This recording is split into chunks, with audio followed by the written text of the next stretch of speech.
November 2024, Abu Dhabi. 11 cars head out onto the Yas Marina Circuit for one of the most unusual races ever. The event has been massively hyped, but things didn't go to plan. The cars didn't look that fast, the racing lines weren't very good, and there were crashes. It almost looked like nobody was driving the cars, and that's because there wasn't. This was the first A2RL race, where cars that are programmed by engineers drive themselves. Now, whether or not you think a human should be behind the wheel of a racing car or not, the engineering and technology behind these machines is actually fascinating. And that's what this is really about, not replacing drivers, but pushing the limits of engineering. A few weeks ago, I went to watch them test, a month before the upcoming race. And, to be honest, the cars look fast. Genuinely, I didn't expect them to be as quick as they are. Now, of course, they are not as quick as a racing driver, at the moment at least. But when they're coming down the straight here, they are flat out. And on the brakes, as Team Tom said, they are really late. I don't think they're far off the limit of what the car can actually do. But there's one challenge that's proving much harder to solve than anyone expected. And it's the same thing that separates great drivers from average ones. But before we get into that, let's understand how these things actually work and why the engineering is so impressive. So what exactly are we looking at here? Well, this is Josh Rolls, the head of operations at A2RL, and he's going to walk me through the car. So here we have a Super Formula 23 specification autonomous racing car from Dallara. So this is traditionally raced in Super Formula in Japan, which is a Japanese racing league, and we take the car from Dallara and we convert it into an autonomous racing machine. The A2RL cars produce 550 horsepower from a 2-litre turbocharged Honda engine. They weigh just 680 kilograms and run on slicks with carbon ceramic brakes and lots of aerodynamics. Super Formula cars are only about 8 or 9 seconds off a Formula 1 time at Suzuka, and they're actually faster than F2 cars. So this is a proper racing car, and it's an interesting platform to choose. It's probably one of the fastest things outside of Formula 1 in its standard configuration. Now, we could have obviously gone for a Formula E car, or we could have even gone for a GT car, but we wanted to incorporate pure motorsport with a high-class single-seater racing car into autonomous vehicle racing. So that's why we picked this platform. It's highly capable and it allows us to progress with performance and autonomy here at the racetrack up until the car's capabilities. So to convert this car from a human-driven race car into an autonomous one, they had to strip out everything a driver would use and replace it with an entirely different system. We have things like brake IR temperatures, we have tyre surface temperatures, we have in-wheel tyre pressures and tyre temperatures, we have pitot tubes on top, we have all the traditional sensors and data that you would get in a normal racing car, and then we add our own autonomous racing stack inside. So what you can see here is we basically remove all of the requirements for a human driver, such as a seat, steering wheel, pedal box, steering column, and we replace it with a highly technical autonomous racing stack. The autonomous stack is built around a custom PC that fuses and processes all of the data the car collects. Then there are the actuators, a steering motor, hydraulic brake actuators, and drive-by-wire throttle control. But the really impressive bit is what sits on top. But before we get into that, I need to tell you about today's sponsor, Incogni. Just think about how often you sign up for things online. Every time there's a good chance your personal data is being collected and sold. Your name, email and home address can be scraped, stored and sold by data brokers without you ever knowing. Strangers could know where you live, who your relatives are, even what you buy. And that's why I use Incogni. It's a personal data removal service that hunts down where your information is being exposed. They'll reach out to hundreds of data brokers and people search sites for you and keep following up until your info is gone. They even have a custom removals option. So if you spot your info online, just send them the link and they'll do the rest. Right now you can get 60% off an annual plan at incogni.com/driver61 with code driver61. Protect yourself online before someone else profits from your data. Now, back to the video. We have what we call the perception ring that you can see on top, which is effectively the car's eyes and ears. The perception ring is made up of 3 radars, 3 lidars, and 7 cameras. There's 6 on the perception ring here and 1 that faces out the rearwards. With that, we have full 360-degree coverage.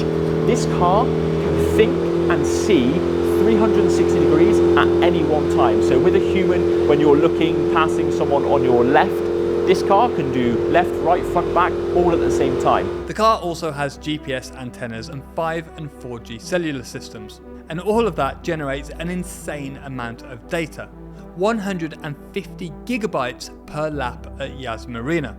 So when they're running 40 or 50 laps in a testing session, that's terabytes of data.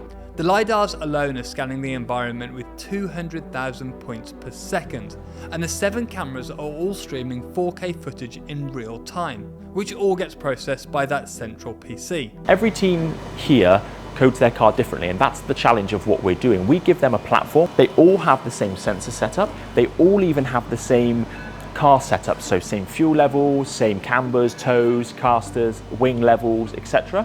They're competing on a software basis. Now, how they take all of the data that this car generates and fuses and drives the car is completely up to them. So the entire competition comes down to who can write the best code, who can take all of that sensor data, process it fast enough, and make the car go quickly. And for me, that's where the real challenge begins. So how do they actually make these cars fast? Well, the first challenge is just getting them around the track. And that's harder than it sounds. Now, just bear in mind that when I went to Abu Dhabi, I was watching the cars test about a month before they race. So the teams were actually being a bit careful because qualifying was in a week's time, and they didn't want to crash and lose a car. But I was still genuinely impressed with the speed, especially if you watch any of the footage from last year. You'll see some of the cars were struggling. They didn't seem to know exactly where they were on track. But why was that? The GPS here at Yas Marina is very interesting because we have the W Hotel, which is a big concrete structure that the cars actually have to drive under. So last year teams were relying a bit more on GPS. It was the first time here, so they were understanding that actually GPS here is very difficult to manage. So losing GPS is like driving with your eyes closed for about 5 seconds on the motorway. Not good. And that's where this year's teams are different. They've got redundancy. They use multiple sensors to understand where the car is, so there should be less driving blind. And to understand even more, I spoke to Simon Sagmeister, team principal of TUM Autonomous Motorsport, the team that won in 2024. To be able to have a car go out autonomously on this racetrack on the Yas Marina Circuit, you really have to master a lot of different challenges before you can even complete the first lap. So just localizing yourself, for example, if you exit through the tunnel here, is a big challenge since you don't have GPS coverage and in all the positions of the track. You really need to build robust algorithms that allow you to localize yourself so that the car knows where it is on the racetrack. And this is always the first step. And it's not just about knowing roughly where you are. You need centimetre level accuracy at high speed. So if GPS isn't bulletproof, what do the teams do? So what we usually do is we drive one lap really slowly. So even sometimes even manually, so we just control it via joystick and collect data. With this data from the sensors, especially the LiDAR sensors, we build a 3D representation, a map of the environment and of the racetrack.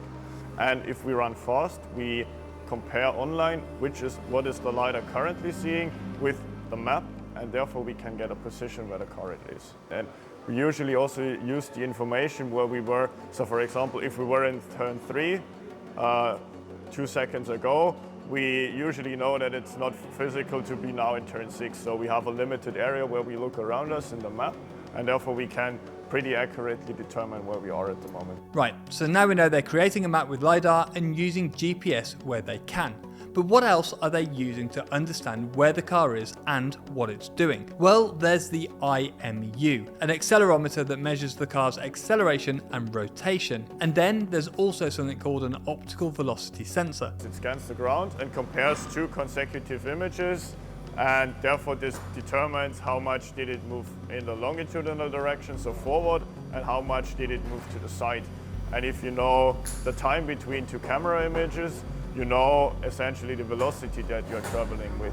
And by comparing the movement to the side of the car to the movement in front or in the longitudinal direction, you can determine pretty accurately how the car is oriented in comparison to the direction where it's moving in.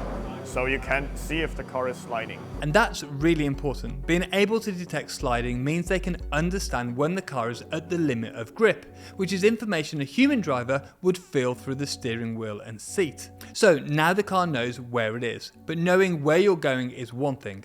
Going fast is another. Getting to the limit is, of course, a big challenge. And while teams like TUM are more or less there, they are quick, not all of the cars are at that level yet. So teams here are getting better and better every lap that they run, and they're understanding the car from a motorsport perspective. You have to understand that teams that are here are typically from universities or institutions who are developing robotics.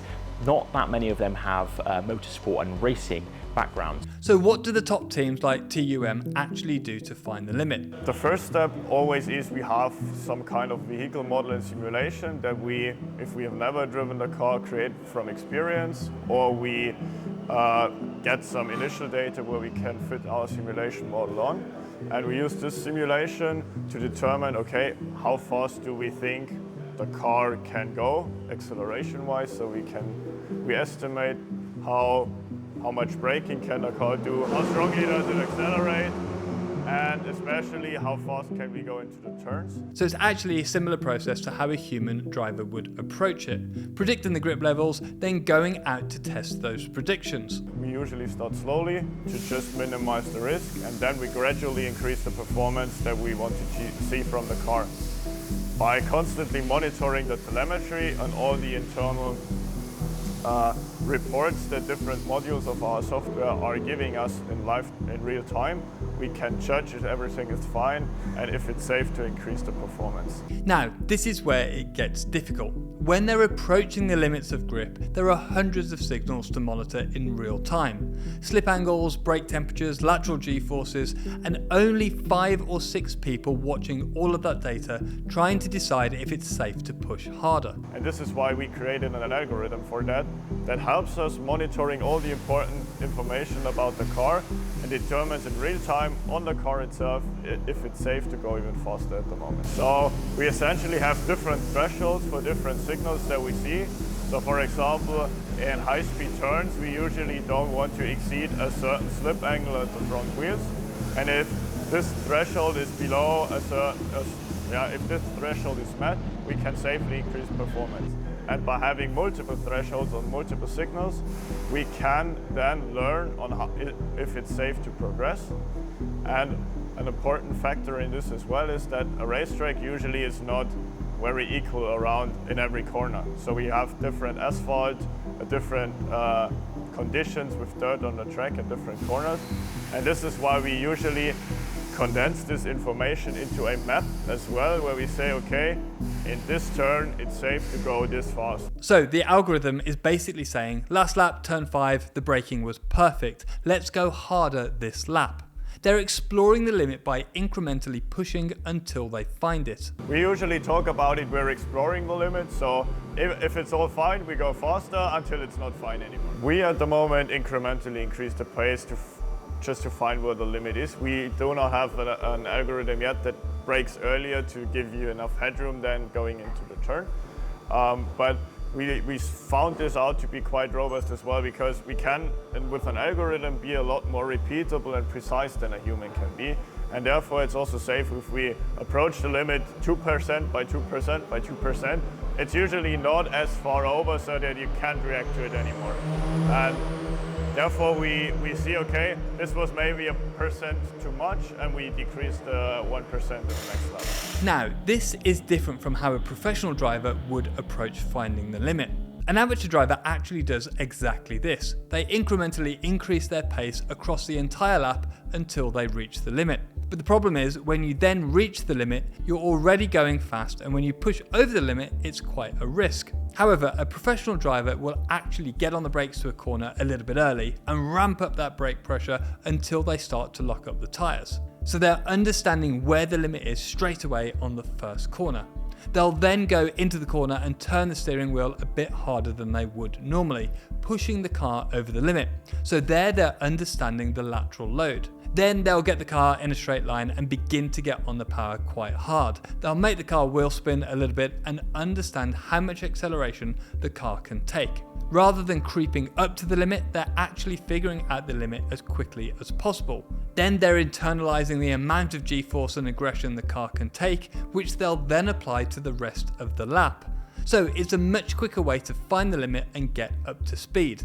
Now, TUM do have the capability to do this, but they're not developed enough to do it just yet. I actually spoke to Simon about it and he said it would be a more efficient way to do it, but it is more challenging. So right now, it's too high risk. But in the slower and easier corners, they're actually not far off. Under braking and in low speed turns we're pretty good, while we are not really as good on the throttle exiting the turn if the car starts slipping more. What they do have on their side is some control systems that are actually better than what a human driver can do.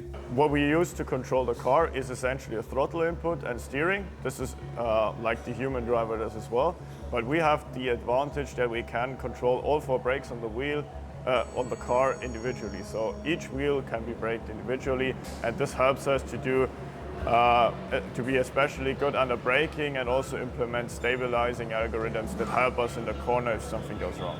So, while a human driver has one brake pedal controlling all 4 corners, the autonomous system can brake each wheel individually, which means they can do things a human simply can't. And if we see there is a big difference between the rotational velocity and our own estimated velocity, we can assume the wheel is currently locking up and we decrease brake pressure on this wheel. So that's an anti-lock system. But they can also use individual wheel braking to catch the car when it starts to oversteer. I mean, we can picture the situation again that we are heavily braking coming into a turn, and then we suddenly see, okay, the car starts to oversteer, we are starting to lose the rear, and then our algorithm is not really very well designed for counter steering, but we know, okay, the car is turning more than it should be, therefore we apply brake pressure to the front outside wheel in order to catch it back in and to align it where we want to go. Now, where a human driver would counter steer and catch a slide with steering input,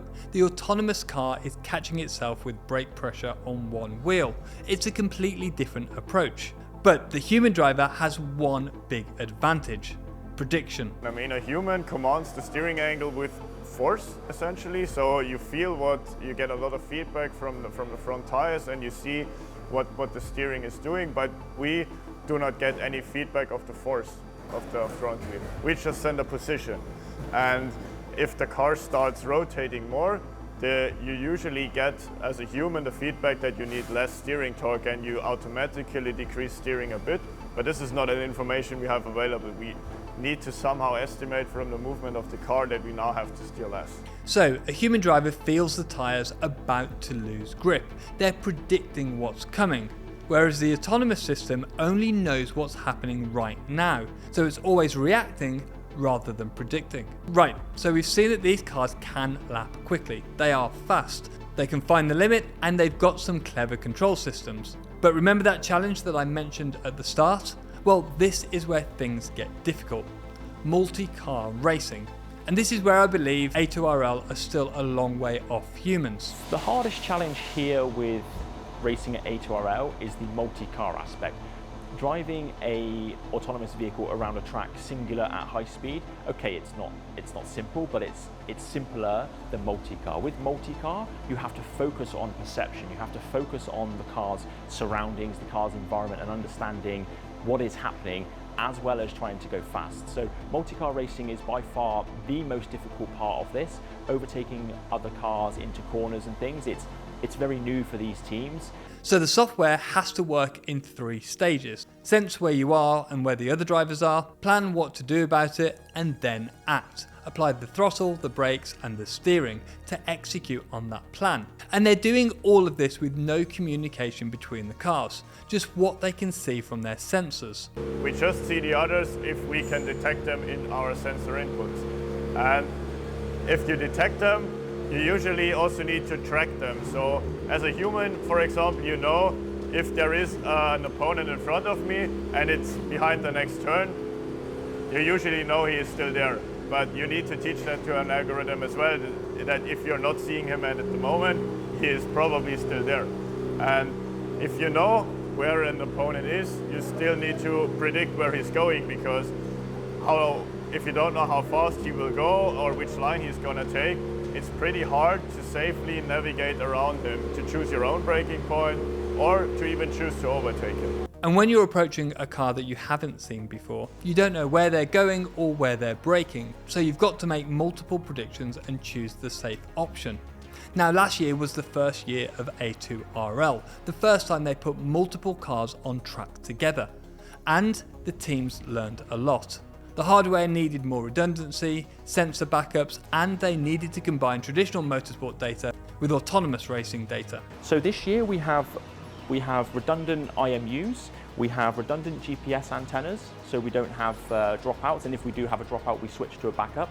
And teams are now coding their cars to have redundant systems. So for instance, if a camera drops out on the car, they will automatically switch to LiDAR as priority. So teams this year have switched their strategy to perception mode, and it's allowed teams to progress much quicker.